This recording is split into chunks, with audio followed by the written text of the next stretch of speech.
자, 오늘부터 베드로 후서를 8주에 걸쳐서 공부하도록 하겠습니다. 베드로서는 짧은 책이기 때문에 관찰을 좀 더 잘 할 수 있도록 그렇게 하겠습니다. 자, 오늘 첫 번째 개관을 이제 두 주로 나눠서 하겠는데요. 첫 번째는 책 연구. 열린문 단계가 5단계죠, 그죠? 첫 번째는 책 연구, 두 번째는 구조 연구, 그리고 세 번째는 장 관찰, 네 번째는 해석, 다섯 번째는 적용, 이렇게 5단계로 넘어갑니다. 짧은 책이라서 개관할 때 시간이 좀 많이 걸리진 않지만 두 주를 할애한 것은 이제 공부를 좀 귀납적 성경 연구 방법을 좀 더 이렇게 공부할 수 있도록 그렇게 만들어 놓은 책입니다.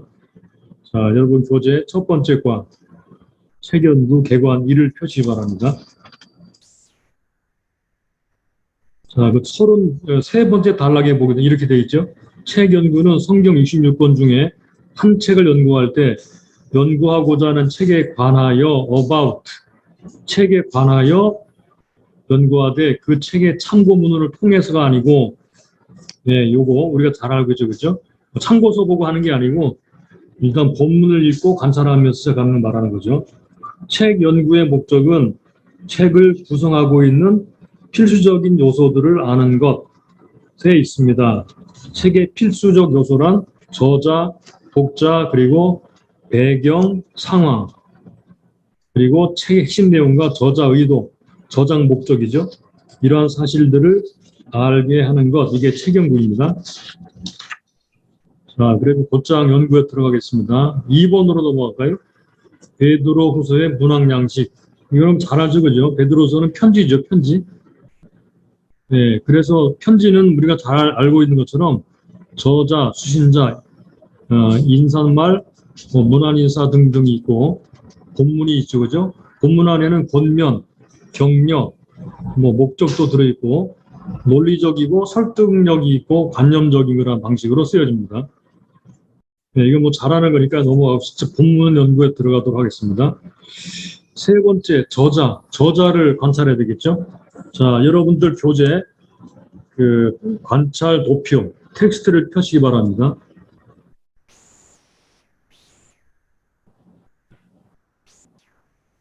자, 텍스트를 펴시고 저자, 즉 누가 썼는지 알려주는 그러한 단어들. 베드로서는 우리가 잘 알고 있는 것처럼 베드로죠, 그죠?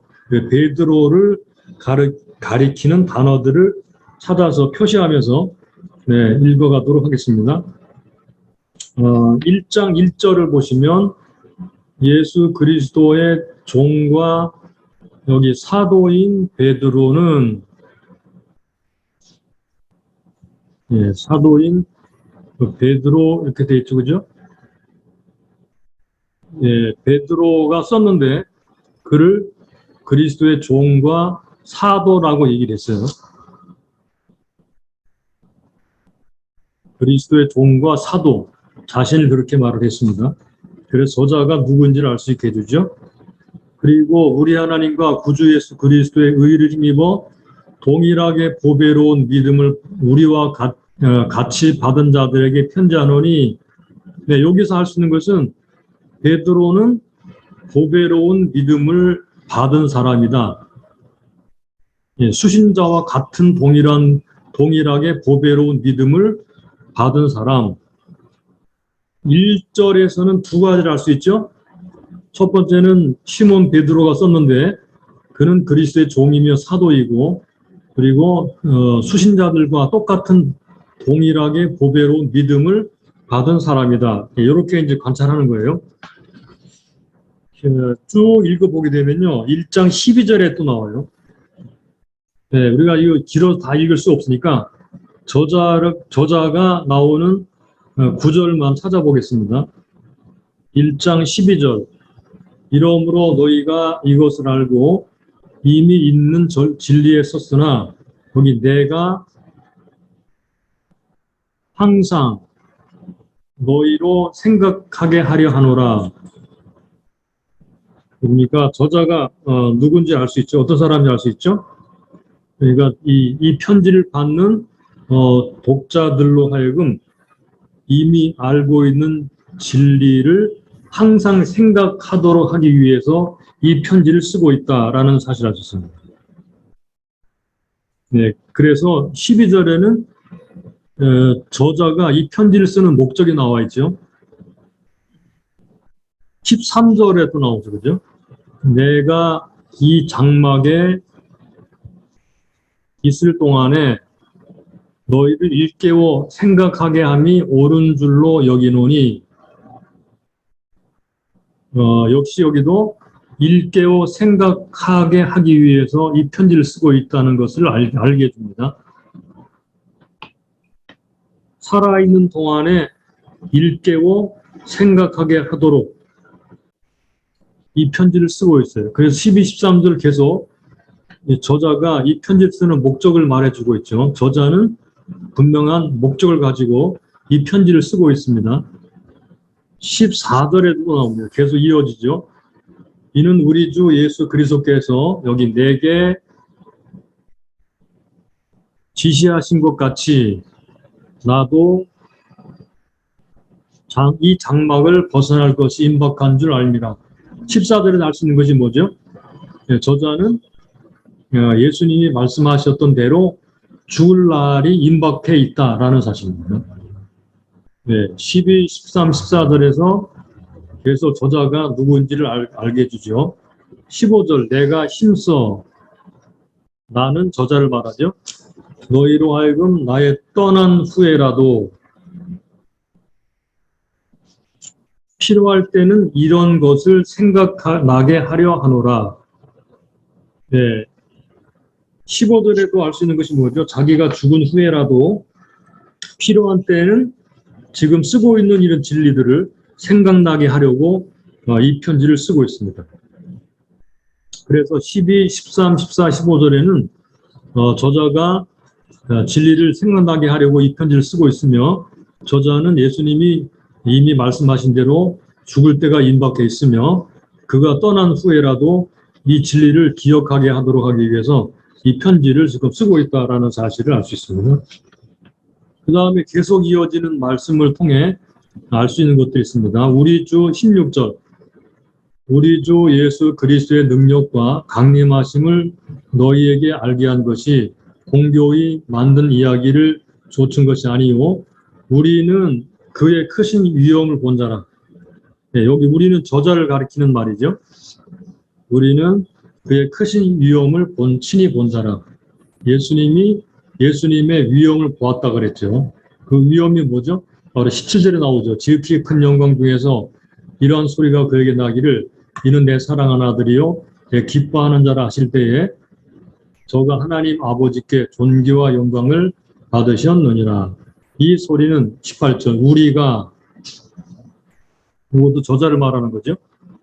저와 함께 거룩한 산에 있을 때에 하늘로서 나옴을 들은 것이라. 예수님과 함께 거룩한 산에 함께 있었다. 이 저자는 예수님의 변화산의 변화를 목격하고 하늘에서 나오는 소리를 들은 사람이다. 이게 17절, 18절을 통해 알 수 있죠. 자, 그 다음에 2장으로 가게 되면 2장에는 저자를 자신을 가리키는 그런 단어는 없지만 전체적으로 보게 되면 그런 이단들이 발흥할 것을 알고 있었다라는 사실입니다. 자, 1절 보시면 그러나 민간에 또한 거짓 선지자들이 일어났었나니 요거는 구약 성경에 나타난 거짓 선지자들이 있었다는 것을 알고 있었고요. 이와 같이 너희 중에도 거짓 선생들이 있으리라. 예, 거짓 선생들이 있을 것을 미리 예측하고 있습니다. 자, 3장으로 가보죠. 3장 1절 사랑하는 자들아 내가 이제 이 둘째 편지를 너희에게 쓰노니 그래서 뭘 알 수 있죠? 저자는 지금 첫 번째 편지도 썼다는 것을 알 수 있고 지금 이 편지가 베드로서가 두 번째 편지라는 것을 알 수 있게 해주죠. 왜 두 개를 썼느냐? 이 둘로 너희 진실한 마음을 일깨워 생각하게 하여 계속 같은 말이 반복돼 생각하게 하기 위해서이다. 곧 거룩한 선지의 말씀과 주 되신 구주께서 너희의 사도들로 말미암아 명하신 것을 기억하게 하려 하노라. 여기 생각하게 하고 기억하도록 하기 위해서 무엇을 기억하느냐? 예수님의 말씀, 사도들을 통해 하신 예수님의 말씀, 구약 성경의 선지자들의 말, 이런 것들을 기억하게 하려고 이 편지를 쓰고 있다. 라는 것을 우리가 알 수 있습니다. 그 다음에 3장 2절까지 봤고요. 저 밑으로 내려가서 15절, 16절을 볼까요? 우리 주의 오래 참으심이 구원이 될 줄로 여기라. 우리 사랑하는 형제 바울도 그 받은 지혜대로 너희에게 이같이 썼고, 여기 우리가 저자를 가리키는 거죠. 우리 사랑하는 형제 바울, 그러니까 바울을 알고 있죠. 그리고 바울이 쓴 편지들도 알고 있습니다. 그렇죠? 우리 사랑하는 형제 바울도 그 받은 지혜대로 너희에게 이같이 썼고, 바울도 알고 있었고 바울의 편지도 알고 있었다. 그리고 그 편지의 내용도 알고 있었다. 16절. 또 그 모든 편지에도 이런 일에 관하여 말하였으되 그 중에 알기 어려운 것이 더러 있으니 무식한 자들과 굳세지 못한 자들이 다른 성경과 같이 그것도 억지로 풀다가 스스로 멸망에 이르느니라. 네, 이렇게 해서 알 수 있는 것이 있습니다. 그죠? 그러면 정리를 좀 해볼까요? 베드로후서의 저자를 정리해 보겠습니다.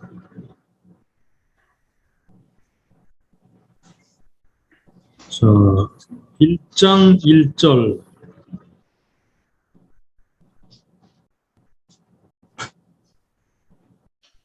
여기 하나 뭐가 빠졌죠, 그죠?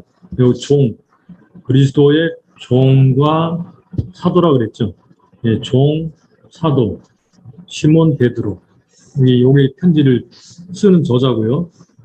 그리고 이 편지를 받는 사람과 동일한 보배로운 믿음을 가지고 있고요. 진리를 일깨워서 생각하게 하려고 이 편지를 쓰고 있고요. 12절로 13절에 14절에 장막을 벗어날 때가 임박한 줄 알고 있고요. 즉 죽을 날이 가까운 줄 알고 있고요. 15절에 자신이 떠난 후에 죽은 후에 진리를 생각나게 하려고, 여기 생각나게 하려고가 여기 또 있죠. 이렇게 반복되죠. 12절부터 15절은 이 편지를 쓰는 목적에 대해서 잘 알 수 있습니다. 그리고 변화산에서 예수님의 변화와 하늘의 음성을 직접 보고 들었다. 목격했다. 목격. 네. 이게 1장에 나오는 저자고요. 2장은 이단들의 반응에 대해서, 그들의 정체에 대해서 알고 경고하고 있고요. 3장 1절에서는요. 베드로 전서를 썼고 지금 후서를 쓰고 있고요. 그는 선지자들의 예언의 말씀과 그리스도께서 사도들을 통해 명하신 것을 기억나게 하려고 쓰고 있고, 15, 16절은 바울이 쓴 편지에 대해서 알고 있다. 이게 이제 베드로후서 전체를 통해서 이 편지를 쓰는 저자에 대해서 알 수 있는 그런 부분입니다. 자, 여러분 잘 보시죠. 간단한 책이니까 뭐 여러분 금방. 그러면 간단하게 한번 정리해 볼까요, 그러면? 뭘 우리가 생각하려고 하는가 하면 저자의 마음.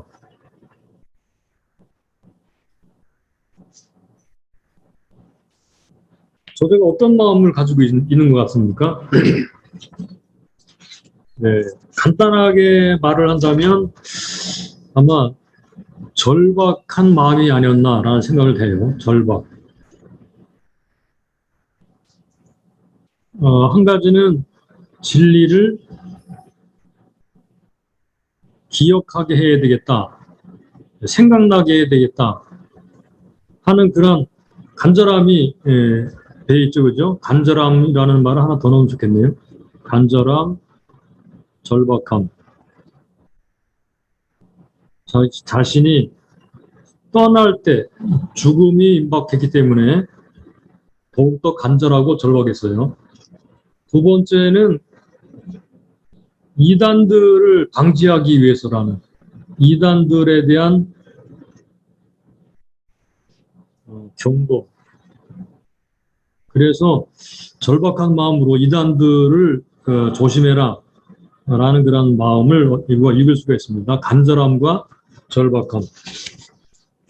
자, 그럼 이번에는 4번으로 넘어가서 독자를 보겠습니다.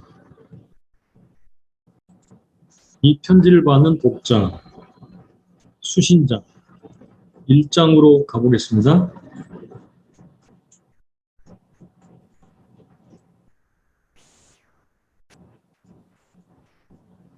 자, 이 편지를 받는 수신자는 동일하게 1절에 나오죠.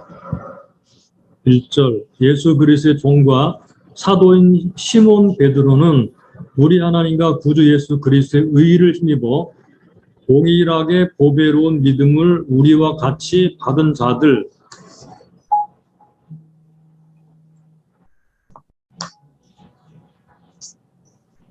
동일하게 보배로운 믿음을 우리와 같이 받은 자들. 예, 그 사람들이죠. 동일하게 보배로운 믿음을 받은 자들. 그러니까 사도들과 같은 믿음을 가진 사람들이죠. 베드로 전서에 의하면요. 이 편지를 받는 사람들이 나오죠. 본도, 갈라디아, 갑바도기아, 아시아, 비두니아에 흩어진 나그네라고 되어 있습니다. 나중에 이건 참고하도록 하죠. 이거는 참고적으로 배전 1장 1절에 다 잘 나와 있어요. 2절 하나님과 우리 주 예수를 알므로 은혜와 평강이 너희에게 더욱 많을지어다. 그들은 예수님을 알므로 은혜와 평강이 더욱 많아지죠. 네, 이건 일반적인 인사고요. 자, 넘어가서 12절로 가볼까요? 이러므로 너희가 이것을 알고 이미 있는 진리에 섰으나 여기 너희가 독자죠. 뭐라 할 수 있나요? 이것을 알고 있다. 그렇게 말해요. 이것을 알고 있다. 여기 이것은 우리말로 단수로 되어 있는데 이건 원문 보게 되면요. 이건 복수입니다. 복수. 이것들을 알고 이미 있는 진리에 섰다 그랬죠. 이미 알고 있고 진리에 서 있어요. 그러니까 11절까지 해서 사도 베드로가 편지를 쓰는 내용들에 대한 진리를 이미 알고 있으며 서 있다라는 것입니다. 자, 이 사람들이 어떤 상태에 있는지를 알 수 있게 해주죠. 그리고 내가 항상 너희로 생각하게 하려 하노라. 너희로 어떻게 해야 되죠? 여기 항상이라는 말이 등장합니다. 항상. 그들은 항상 생각해야 했고, 그러니까 자, 너희는 이미 진리를 알고 있고 진리에 서 있죠. 그리고 두 번째는 그런데 항상 생각해야 되죠. 이 사람들은 이런 상태에 있어야 되는 사람들이었어요. 항상 생각하게 하기 위해 편지를 쓰고 있는 것이니까 이 사람들은 항상 생각해야 했습니다. 그리고 또 15절로 가볼까요? 13절에 내가 이 장막에 서 있을 동안에 여기 너희를 일깨워 생각하게 함이 옳은 줄로 여기노니, 그러니까 사도가 죽기 전에 그들은 이 편지를 받고 있습니다. 그렇죠? 그리고 진리를 일깨워 생각해야 됩니다. 여기 일깨워 생각해야 되죠. 이는 우리 주 예수 그리스도께서 내게 지시하신 것 같이 나도 이 장막을 벗어날 것이 임박한 줄 알미라. 15절 내가 힘써 너희로 하여금 나의 떠난 후에라도 필요할 때는 이런 것들을 생각하게 하려 하노라. 네, 필요할 때 생각해야 되죠. 여기 참 재미있는 그런 일련의 하나의 목록이 나오는데요. 이 편지를 받는 수신자들은 이것을 이미 알고 있고 진리의 수도 있고요. 그런데 항상 생각해 했고요. 그리고 일깨워 생각해 했고요. 그러나 필요할 때 생각해야 되는 거죠. 예, 요게 목적인 것과 동시에 그들이 이 편지를 통해서 무엇을 해야 되는지를 알게 해주는 그런 대목입니다. 자, 그 다음에 쭉 밑으로 넘어가서 19절. 또 우리에게 더 확실한 예언이 있어. 또 우리는 저자와 함께 독자들을 포함하는 우리죠. 우리라는 말을 관찰할 때 문맥을 통해서 이 우리가 저자들을 말하는 우리인지 아니면 독자들을 포함하는 우리인지를 구분을 해야 돼요. 자, 어떻게 구분되나요? 18절을 보시면 이 소리는 우리가 저와 함께 거룩한 산에 있을 때 하늘로부터 나옴을 들은 것이라 그랬죠. 여기 우리는 예수님과 함께 있던 우리죠. 그런데 19절 우리는 우리에게 더 확실한 예언이 있어 어두운 데 비치는 등불과 같으니 날이 새어 샛별이 너희 마음에 떠오르기까지 너희가 이것을 주의하는 것이 강합니다. 그런 문맥을 통해 보니까 이 우리는 저자만 가리키는 게 아니고 저자와 함께 독자들을 가리키는 우리라는 것을 19절 문맥을 통해 알 수 있죠. 자, 그럼 우리가 어떤 사람인가요? 더 확실한 예언을 가지고 있는 사람이에요. 더 확실한 예언. 그런데 그 확실한 예언을 더 깊이 상고해서 샛별이 너희 마음에 떠오르기까지 해야 된다. 그 말을 했어요. 20절 먼저 알 것은 경의 모든 예언은 사사로이 풀 것이 아니니 자 여기서 경은 이제 구약성경이죠. 그러니까 그들은 구약성경을 알고 있었습니다. 예언은 언제든지 사람의 뜻으로 낸 것이 아니요 성령의 감동하심을 입은 사람들이 하나님께 받아 말한 것이니라. 예, 그렇게 알 수 있죠. 그죠? 2장으로 가보게 되면 너희 1절 이와 같이 너희 중에도 거짓 선생들이 있으리라. 예, 거짓 선생이 있을 것이다 그랬죠. 거짓 선생들이 일어날 것에 대한 경고를 받고 있죠. 이 사람들은. 3장으로 가보겠습니다. 3장 1절 사랑하는 자들아 이렇게 부르죠. 예, 베드로가 사랑하는 자들. 내가 이 둘째 편지를 너희에게 쓰노니 너희는 첫 번째 편지도 받았고 두 번째 편지도 동일하게 받고 있습니다. 그러니까 후서와 전서의 독자는 같은 사람들이다라는 것을 알 수 있죠. 이 둘로 너희 진실한 마음을 일깨워. 그들은 진실한 마음을 가지고 있죠. 일깨워. 생각하게 하여 곧 거룩한 선지에 예언한 말씀과 주대신 구주께서 너희의 사도들로 말미암아 명령하신 것을 기억하게 하려 하노라. 그들은 뭘 기억해야 되나요?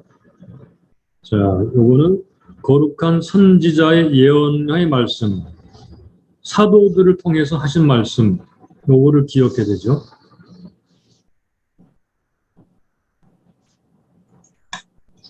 자, 그 다음에 15절로 가봅니다. 또 우리 주의 오래 참으심이 구원이 될 줄 알기라. 우리 사랑하는 형제 바울도 그 받은 지혜대로 너희에게 이같이 썼고 자, 뭘 알 수 있나요? 그들은 사도 바울의 편지도 받았다는 사실입니다. 우리 사랑하는 형제 바울도 그 받은 지혜대로 너희에게 이같이 썼다 그랬죠. 그죠? 그러니까 베드로 전서 후서를 받는 이 독자들은 사도 바울의 편지도 받았습니다. 읽었습니다. 그 다음에 16절 그 모든 편지에도 이런 일에 관하여 말하였으되 그중 알기 어려운 것이 들어 있으니 무식한 자들과 굳세지 못한 자들이 다른 성경과 같이 그것 억지로 풀다가 스스로 멸망에 이르느니라. 그러므로 사랑하는 자들아 또 사랑하는 자들아 네, 아까도 사랑하는 자들아 나왔죠. 1절 여기 8절 사랑하는 자들아 요건 복자를 가리키는 말입니다. 예, 3장 1절에 사랑하는 자들아. 아까 표시를 안 했네요. 사랑하는 자들아.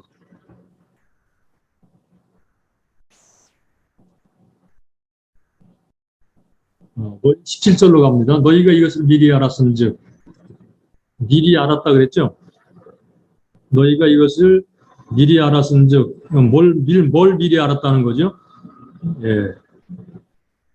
그러니까 요거 16절 요거를 받는 거죠. 이것을 미리 알았은즉 아니면 이 구약 그 1장, 2장, 3장을 다 가리키는 말일 수 있어요. 이것을 미리 알았은즉 이 무업한 자들의 미혹에 끌려 굳센 데서 떨어질까 삼가라.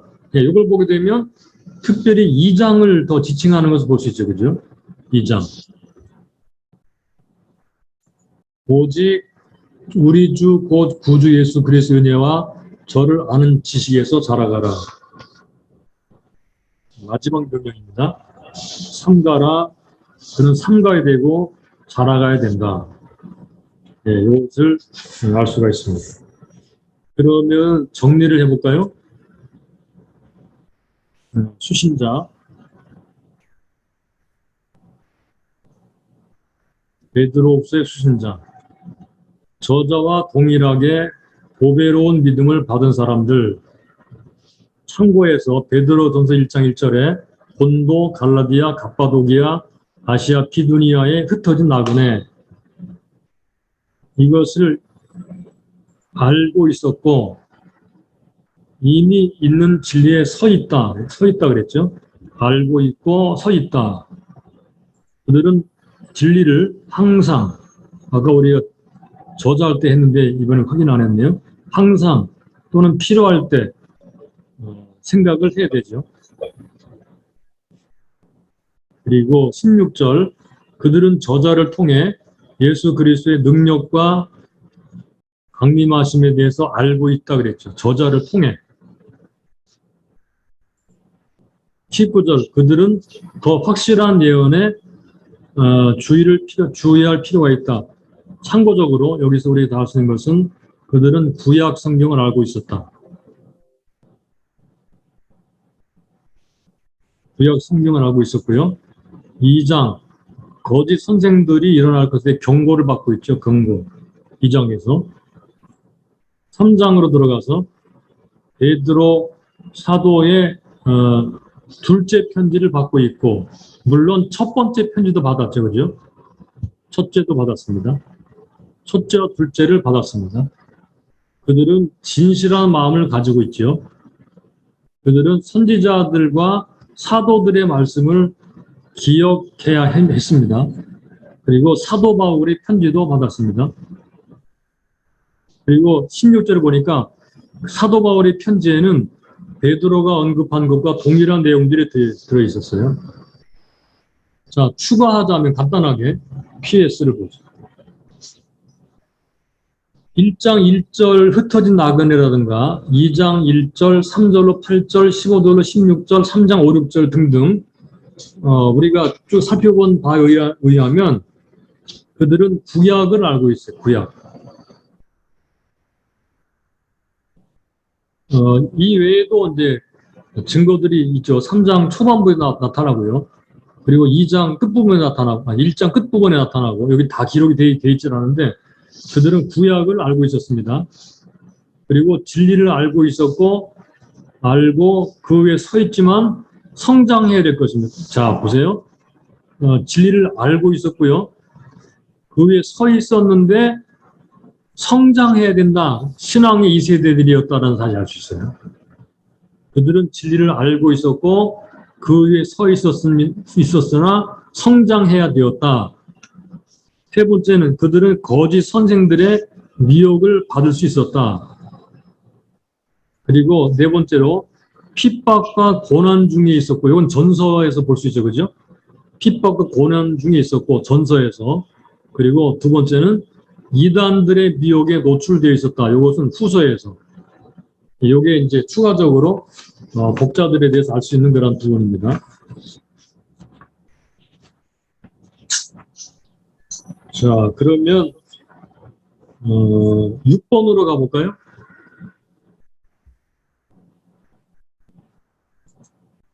6번으로 가서 글의 분위기, 비장함, 친밀감, 절박함 이런 것들이 분위기입니다. 비장함, 친밀감, 절박함.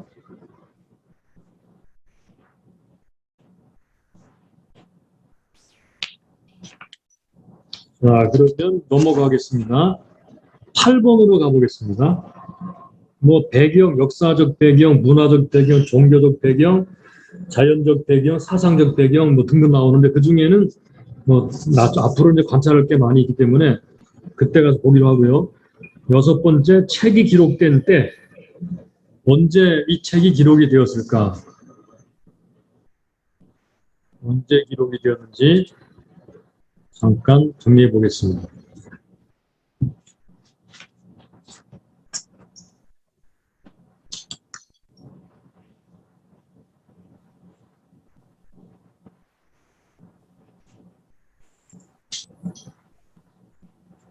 기록된 때 언제쯤 기록되었을까?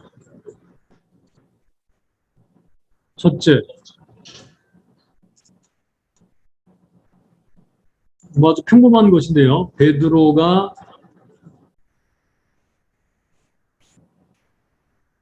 첫 번째 편지를 보낸 뒤죠.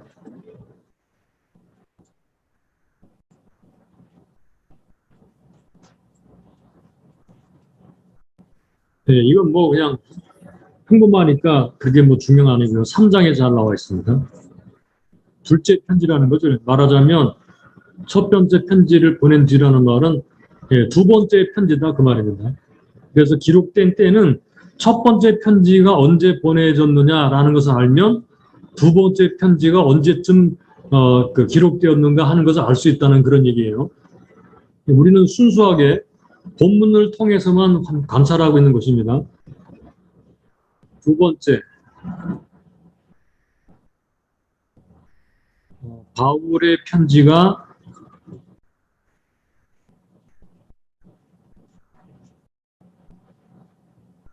수신자들에게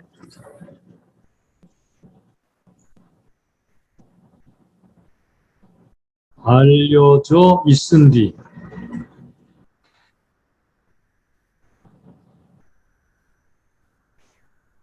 요것도 3장에 나오죠, 그죠? 3장에. 그 다음에 세 번째는 베드로가 순교하기 직전. 글쎄, 뭐 확실하게 알 수는 없지만 거의 직전이라고 하죠, 그러면. 요거 1장 14절. 네, 요런 힌트를, 기록된 때에 대한 힌트를 이렇게 본문에서 발견할 수가 있습니다. 자, 그러면 이제 9번으로 가겠습니다. 이제 9번이 중요한데요. 9번은 이 편지, 이 편지의 중요한 내용을 알 수 있게 해주는 핵심 어휘 또는 주요 어휘를 관찰하고 주제를 정하는 그런 순서가 되겠습니다.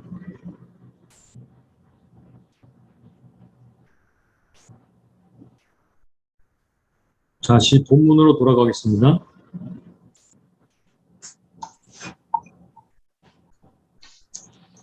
핵심 어휘를 몇 개 찾아봐서 이제 본문이 말하고 있는 내용들을 파악하도록 하겠습니다.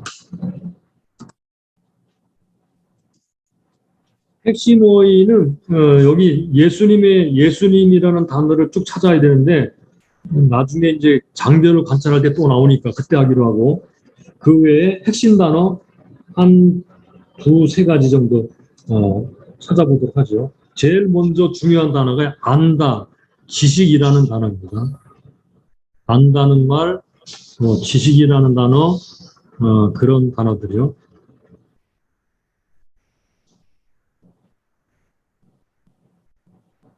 이건 아니네.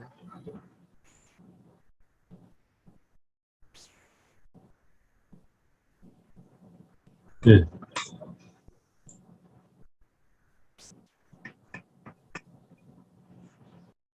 안다는 말, 지식이라는 말, 알고 있다, 뭐 안다는 그런 단어입니다. 한번 쭉 찾아 표시하도록 하겠습니다.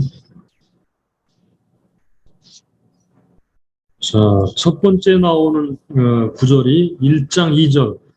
하나님과 우리 주 예수를 여기 알므로 은혜와 평강이 너희에게 더욱 많을지어다.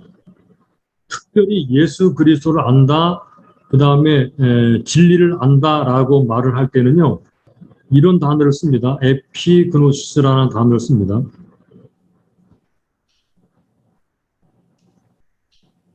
특별하게 안다는 건데요.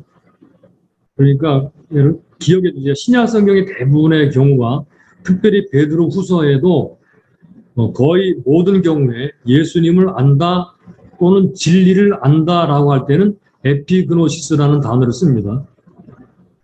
그런데 우리는 꼭 요 단어만 찾는 게 아니고 일단은 다른 단어, 안다는 단어를 함께 다 찾아보겠습니다. 3절로 가보죠. 그의 신기한 능력으로 생명과 경건에 속한 모든 것을 우리에게 주셨으니 이는 자기 영광과 덕으로서 우리를 부르신 자를 알므로 말미암음이라. 생명과 경건에 속한 모든 것을 우리에게 주셨는데 어떻게 주셨느냐? 우리를 부르신 자를 알므로 말미암아 주셨다는 거죠. 그 다음에 5절로 가볼까? 1장 5절. 너희 이러므로 너희가 더욱 힘써 너희 믿음의 덕을 여기 덕의 지식을 지식의 절제를 지식이라는 말이 등장합니다. 그 다음에 또 8절로 가볼까요? 이런 것이 너희에게 있어 흡족한즉 너희로 우리 주 예수 그리스도를 알기에 게으르지 않고 뭐가 있어 흡족한즉이라는 말인가요? 앞에 나오는 8가지 덕목입니다. 8가지 덕목을 흡족하게 되면 예수님을 알기에 게으르지 않고 열매가 있게 된다 그 말이죠. 예수님을 안다 그랬어요. 이것도 역시 에피그노시스예요.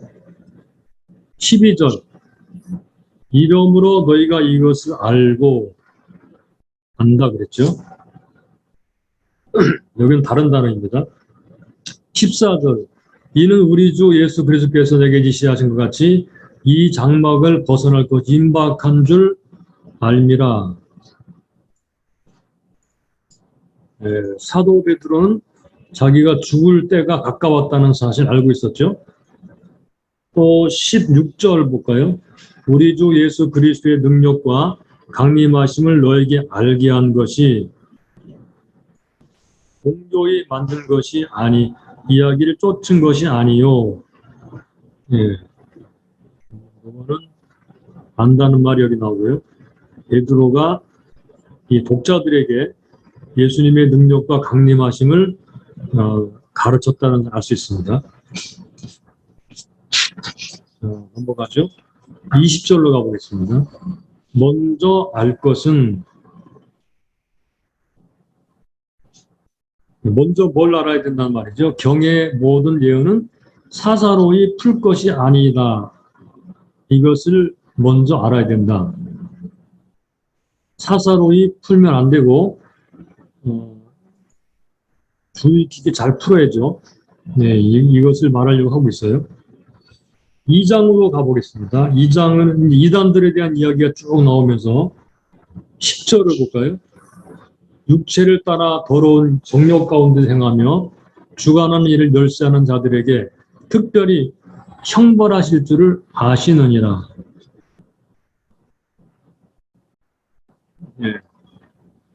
주께서 여기 9절이 바로 주어죠. 주님께서 이러한 이단들을 형벌에 처하시도록 할 줄 아신다 그런 말이죠. 그 다음에 12절. 그러나 이 사람들은 이단들이죠. 본래 잡혀 죽기 위하여 난 이성 없는 짐승 같아서 그 알지 못한 것, 알지 못하다는 말에 사용됐어요. 알지 못한 것을 회방한다 그랬고요. 20절. 2장이 길죠, 그죠? 20절. 만일 저희가 우리 주 대신 구주 예수를 여기 알므로, 여기도 에피그노시스예요. 세상의 더러움을 피한 후에 다시 그 중에 얽매이고 지면 그 나중 형편이 처음보다 더 심하다 그랬어요. 안 뒤에 지게 되면 또 이렇게 말했죠. 21절. 의의 도를 안 후에, 의의 도를 안 후에, 네, 의의 도를 안 후에, 여기도 의의 도라는 말이니까 당연히 에피그노시스입니다. 그리스도를 안다라고 했으니까 여기도 당연히 에피그노시스입니다. 의의 도를 안 후에 받은 거룩한 명령을 저버리는 것보다 알지 못하는 것이 도리어 저에게 나오니라. 예, 역시 여기 이것도 동사, 에피그노시스의 동사입니다. 3장으로 넘어갑니다. 3장 3절. 먼저 이것을 알지니 말세에 기롱하는 자들이 와서 자기의 정욕을 좇아 행하며 지롱하며 가로되 주의 강림하신다는 약속이 어디 있느냐 이렇게 말한다는 거죠. 그 다음에 쭉 넘어가서 16절. 또 그 모든 편제들이 이런 일에 관하여 일 말하였으되 그 중에 알기 어려운 것이 더러 있으니 알기 어려운 것이 더러 있다 그랬죠. 17절. 그러므로 살아난 자들아 너희가 이것을 미리 알았다. 미리 알다. 여기는 미리 안다는 말이 사용됐어요. 알았은즉 무업한 자들의 미혹에 끌려 너희 굳센 데서 떨어질까 삼가라. 18절. 오직 우리 주 곧 구주 예수 그리스도의 은혜와 저를 아는 지식, 역시 에피그노시스인데 여기서는 그냥 그노시스라는 말이 사용됐어요. 예수 그리스도와의 은혜와 저를 아는 지식에 자라가라. 영광이 이제와 영원한 날까지 저에게 있을지어다. 이렇게 안다는 말이 굉장히 많이 나와요. 어떤 연관이 있을까요? 생각나게 하기 위해 쓴다 그랬죠. 기억하게 하기 위해 쓴다 그랬죠. 그러므로 안다는 말이 나오는 게 당연하죠. 자, 그러면 이제 두 번째로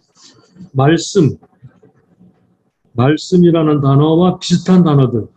그러니까 약속, 진리, 성경, 예언, 명령, 편지 다 이건 말씀을 가리키는 단어들이거든요.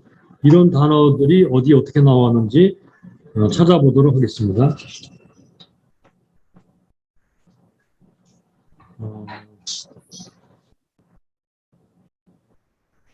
4절. 이로써 그 보배롭고 지극히 큰 약속을 우리에게 주사 이 약속으로 말미암아 너희로 정욕을 인하여 세상에 썩어질 것을 피하여 신의 성품에 참여하는 자가 되게 하려 하셨으니 약속이라는 말이 나와요. 이것도 말씀이라는 큰 카테고리 안에 포함시키도록 하겠습니다. 보배롭고 지극히 큰 약속이 무엇일까요? 나중에 이제 해석하면서 확실하게 보도록 하겠습니다. 지금은 관찰하는 중이니까 대략 이런 단어와 문맥 안에서 이런 말이 나온다는 것을 확인하면서 넘어가도록 하죠.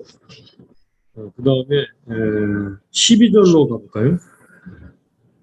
12절. 이러므로 너희가 이것을 알고 여기 이미 있는 진리에 섰으나 진리에 서 있다. 말씀의 진리죠. 진리에 그들은 지금 진리에 서 있습니다. 이미 있는 진리에 서 있습니다. 앞으로 있을 진리가 아니고 이미 있는 진리에 서 있다고 말씀합니다. 그 다음에 19절로 가볼까요? 이번에는 예언이라는 단어가 나오는데 또 우리에게 더 확실한 예언이 있어요. 구약 성경이죠, 그죠? 어두운 데 비추는 등불과 같으니 날이 새어 샛별이 너희 마음에 떠오르기까지 너희가 이것이 바로 확실한 예언이죠. 주의하는 것이 가아니라 먼저 알 것은 경의 요구 구약성이 모든 예언 내용이죠. 사사로에 풀 것이 아니니 예언은 언제든지 사람의 뜻으로 낸 것이 아니요 성령의 감동하심을 입은 사람들이 하나님께 받아 말한 것입니다. 예, 좀 더 경이라는 건 구약 성경이고 성경 안에 들어있는 모든 예언이라고 말을 하는 것이기 때문에 경과 예언을 같은 그냥 취지로 보았습니다. 자, 이렇게 보니까 1장에도 말씀, 약속, 뭐 진리, 예언 이런 말들이 여러 번 등장하죠. 자, 2장으로 가볼까요? 2장 2절에 보시면 여럿이 저희 호색하는 것을 쫓으리니 이로 인하여 여기 진리의 도, 요거 진리. 도라는 말은 이제 길이라는 말이죠. 진리의 도가 해방을 받을 것이요. 그러니까 이단들에 의해서 진리의 도가 해방받을 것을 말하고 있습니다. 그 다음에 또 넘어가 보겠습니다. 21절로 가보겠습니다. 21절. 의의 도를 안 후에 의의 도 요것도 길이라는 말이긴 하지만 내용상으로는 요것도 진리를 말하는 거죠. 그래서 여기도 표시를 하겠습니다.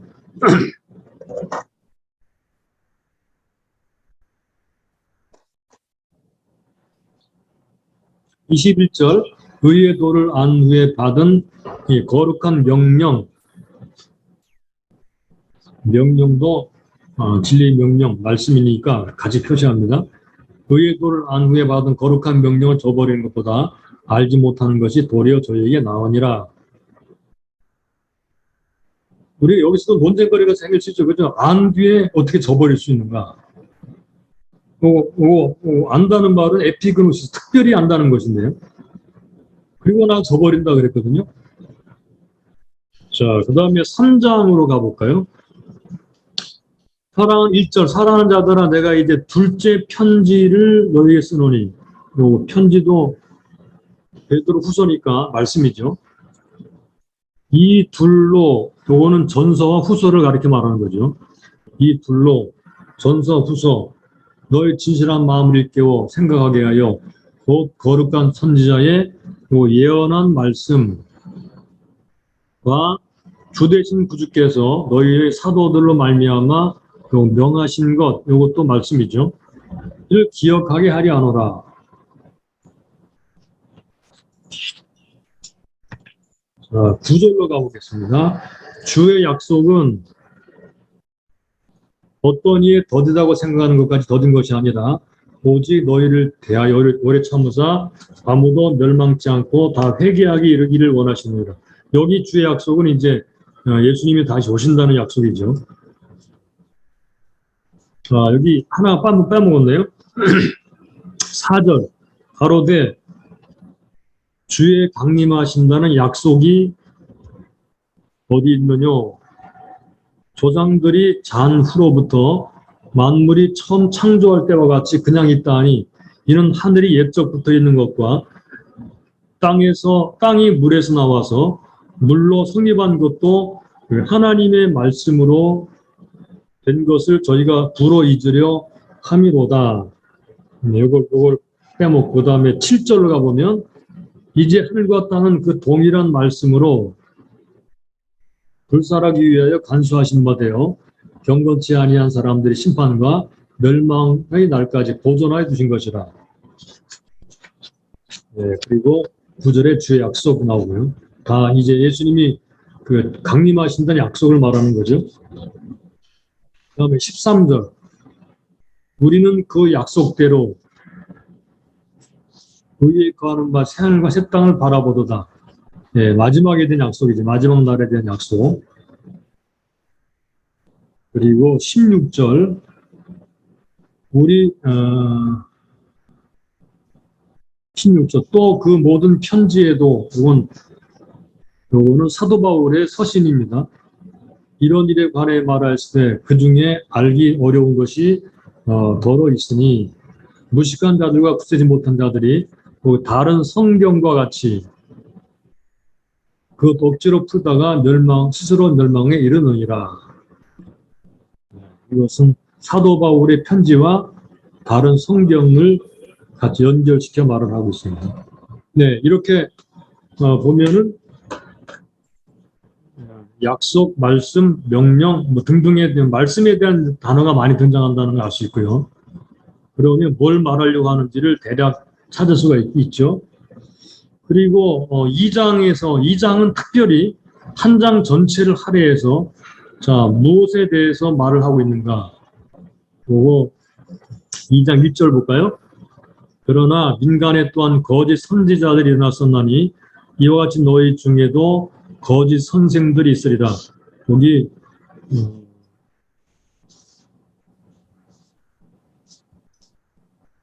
이 거짓 선지자들, 거짓 선생들, 네, 그 다음에 여기 저희는 멸망케 할 이단을 가만히 끌어들여. 네, 요 이단은 이단이라는 말이 한 번 나오지만 이장은 이단에 대해서 전체가 이단에 대해서 말하고 있는 거예요. 그래서 이단이라는 단어가 한 번 나오지만 핵심 단어입니다. 자, 그렇다면 네. 그러면은 그 베드로후서의 주제가 뭘까요? 이제 핵심 단어를 통해서 주제를 알 수 있는 거죠. 핵심 단어. 주제란 개념을 잠깐 생각해 보게 되면요.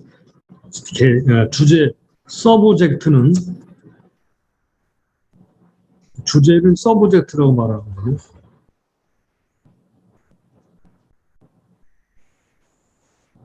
이 서브젝트는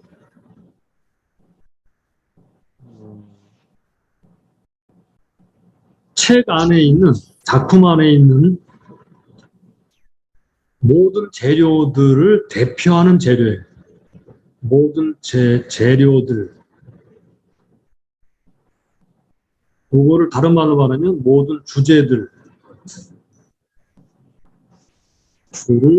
대표하는 재료.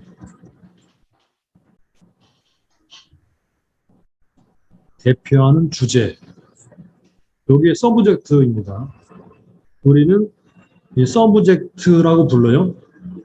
그리고 theme이라고 하는 말이 있는데 이것은 이제 요지를 말할 때 요거는 우리는 요거를 theme이라고 말을 하는데 요거는 요지를 부를 때 말을 하고요. 요거는 주제라고 말을 할 때 말을 하는 거예요. 이렇게 이제 주제나 서브젝트나 theme이나 거의 비슷한 그런 말이긴 하지만 theme은 요거는 모든 생각을 지배하는 생각.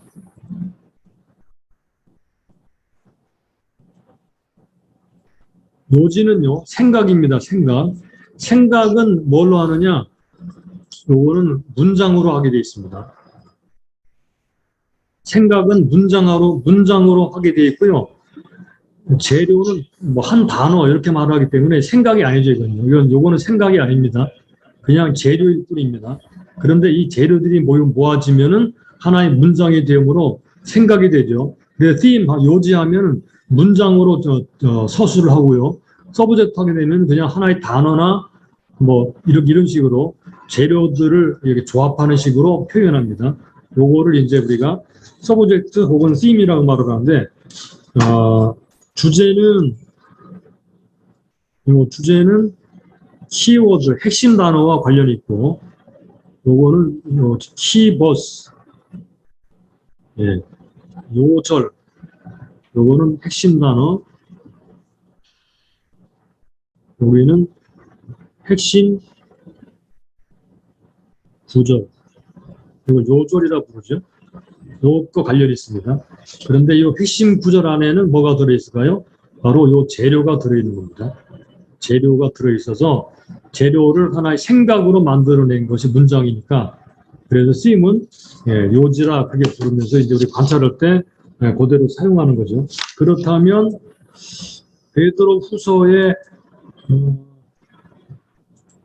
자, 주제는 뭘까요? 베드로후서의 주제. 그러니까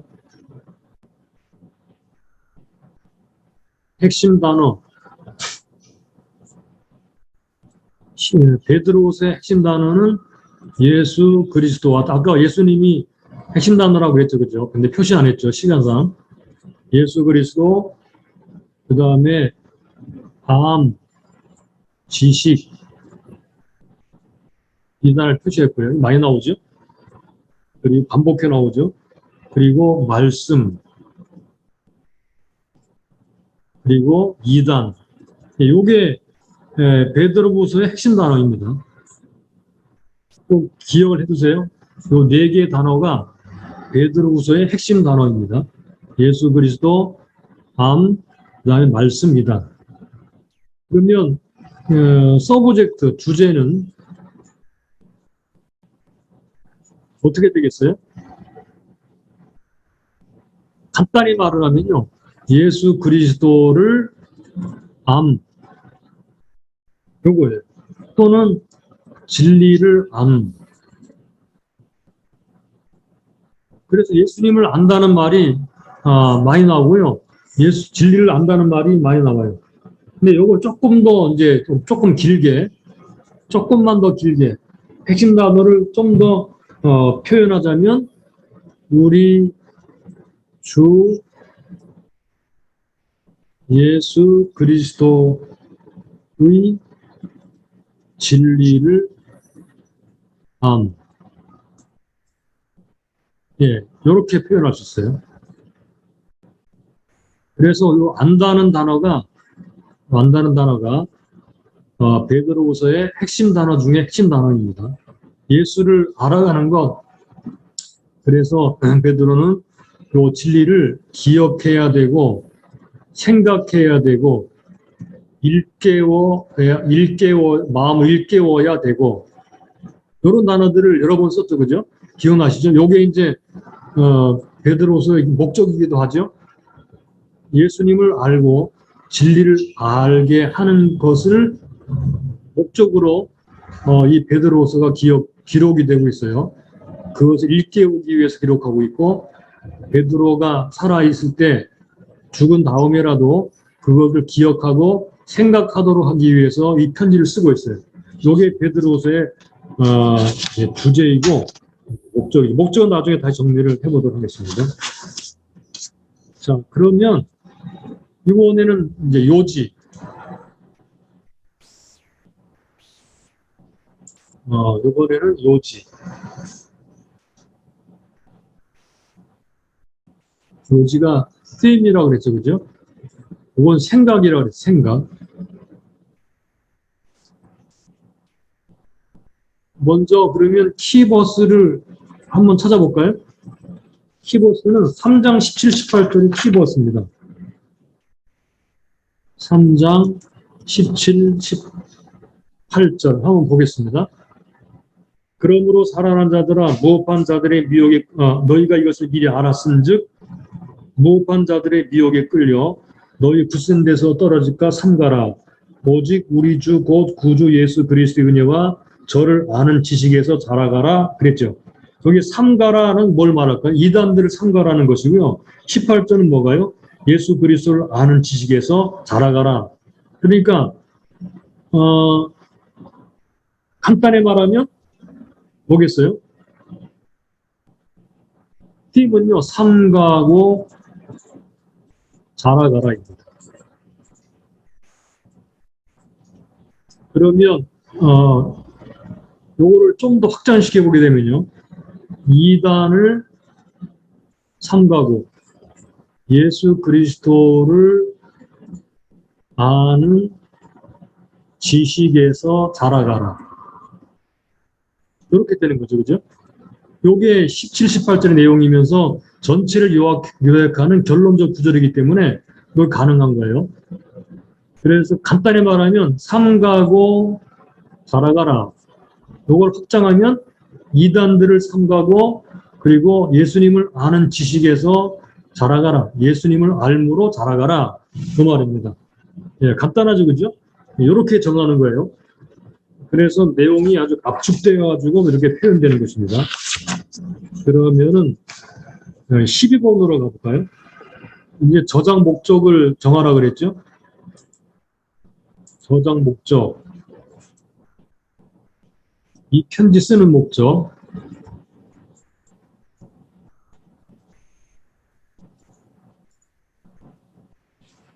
자, 저장 목적은 이미 우리가 잘 알고 있습니다. 저장 목적이 나와 있는 부분은 1장과 3장이에요. 1장 12절을 볼까요?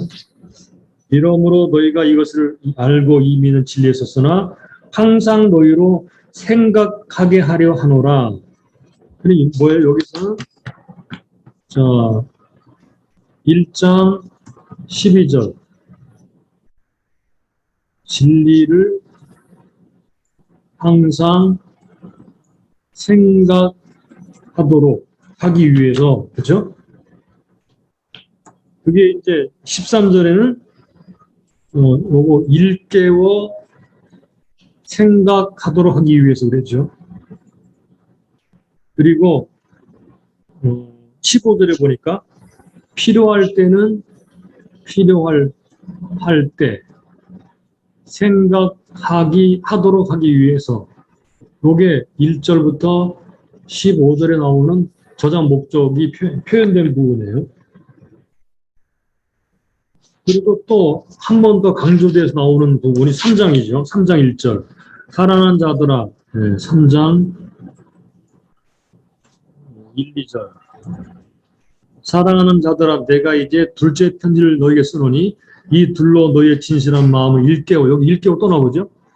일깨워 생각하게 하여 곧 거룩한 선지자라는 말씀과 주 되신 구주께서 너희의 사도들로 말미암아 명하신 것을 기억하게 하려 하노라. 즉 선지자 요거는 구약입니다. 구약. 그렇죠? 선지자의 말씀 그리고 예수님의 사도들의 말씀 요거는 신약이죠.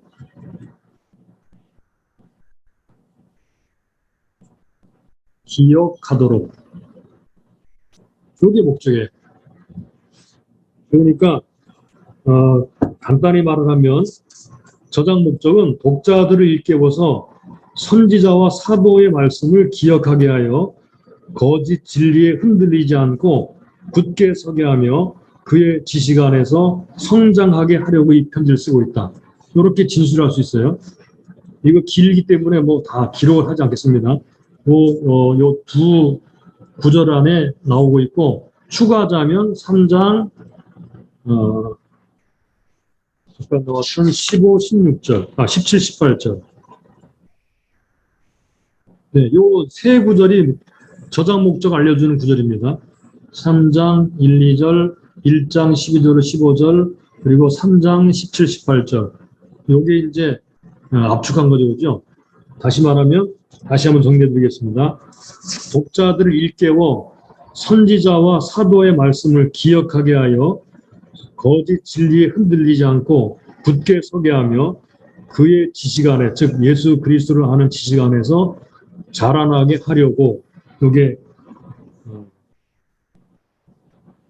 그러면 간단하게 표현해 볼까요? 그러면 간단하게 이거를 항상 생각하고 그 다음에 기억하도록 하려는 이유가 무엇이냐?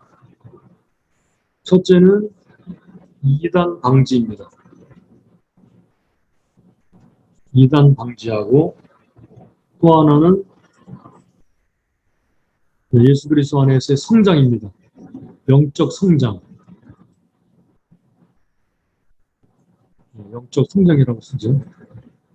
영적 성장. 요게 이제 간단한 목적이에요.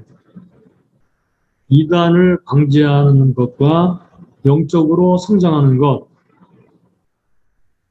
그러면 우리도 베드로후서를 공부하면 이단이 어떤 것인지 알게 되고, 그다음 영적으로 성장을 해야 되겠죠, 그죠?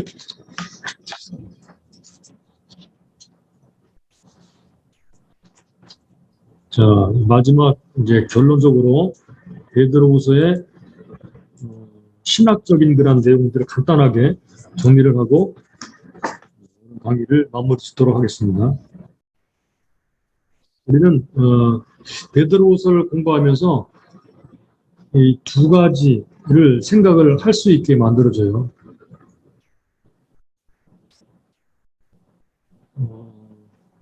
하나는 예수 그리스도에 관한 지식, 또 하나는 예수 그리스도를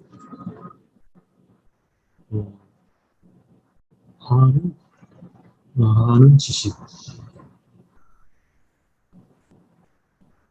뭐 다른 말로 표현하면요, 요거는 예수님에 관해서 아는 거고요. 관해서.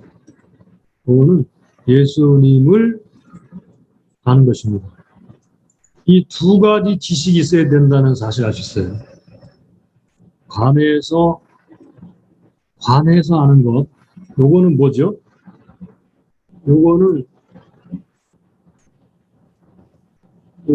말 그대로 문서라든가 또는 듣고 읽고 이렇게 알죠, 그죠?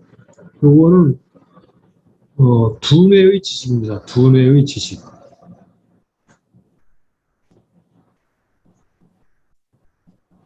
관해서라는 것은요, 이 머릿속으로 아는 지식이에요. 두뇌의 지식. 요거는 문서를 연구하거나 뭐 이렇게 하면 알 수 있어요. 그래서 예수님에 관한 지식은 예수님을 믿는 사람뿐만 아니라 예수님을 그 성경을 읽고 연구하는 모든 사람들을 알 수 있어요. 그러나 예수님을 아는 지식은 여기서 말하는 아는 지식은요. 아까 우리가 관찰학도 얘기했지만 에피그노시스라는 말이거든요. 이 에피그노시스는 요거는 영적 지식 또는 완전한 지식 혹은 이건 경험적 지식. 나중에 이제 단어 연구할 때 할 거예요. 경험적 지식 또는 인격적 지식. 이런 것들을 말하는 단어거든요. 그러니까 이런 예수님을 아는 지식은 어떻게 얻어지느냐? 이거는 계시를 통해 알아집니다. 교제를 통해 알아집니다. 그러니까 이게 사람들에게 이 관에서만 안다고 예수님을 아는 게 아니라 요거는 성령님의 역사가 있어야 되고요. 요거는 마음과 마음이 통해야 아는 거예요. 성령님의 역사가 있어야 되고 마음과 마음이 서로 통할 때 예수님을 아는 지식이 생겨요. 누구와 마음이 통하느냐? 말 그대로 성령님을 통해서 이루어지는 거죠. 그러니까 요거는 말 그대로 성령과 기도와 관련이 있어요. 여기는 연구와 관련이 있어요. 연구. 여러분 꼭 기억하세요. 예수님에 관한 지식은 관한 지식, 관해서 하는 두뇌의 지식은 연구와 관련되어 있고요. 예수님을 아는 지식, 에피그노시스는 요 단어는요, 성령과 기도와 관련이 있습니다. 물론 이 두 가지는 뗄 수가 없습니다. 요 두 가지는 따로 놀진 않아요. 요것만 안다든가 요것만 알진 않아요. 그러니까 성경 지식이 하나도 없으면서 예수님을 안다고 그렇게 말할 수는 없어요. 그러나 이제 구글에서 말하자면 많은 사람들이 두뇌의 지식이 곧 에피그노시스인 줄로 착각하기 때문에 이런 말을 하는 거예요. 그래서 사도 베드로가 베드로후서를 통해서 이 지식에 도달하도록, 이 지식 안에서 성장하도록 그렇게 요구하고 있는 거예요. 영적 성장은 바로 이 지식 안에서 이루어지는 것입니다. 이게 바로 영적 성장이에요. 물론 당연히 이 관한 지식도 알아야 되는 것이지만 이 에피그노시스가 없이는 관한 지식만 가지고 영적 성장이 일어나지 않고 이 에피그노시스, 이 지식이 있어야 영적 성장이 일어나고 실제로 아는 것이 된다는 말입니다. 이제 앞으로 이제 한 장 한 장씩 관찰해 나가면서 알게 될 거고요. 다음 주에는 우리가 구조 연구 전체 내용을 이제 개관하면서 다시 한번 도표를 그려보고 구조를 파악하도록 그렇게 하겠습니다.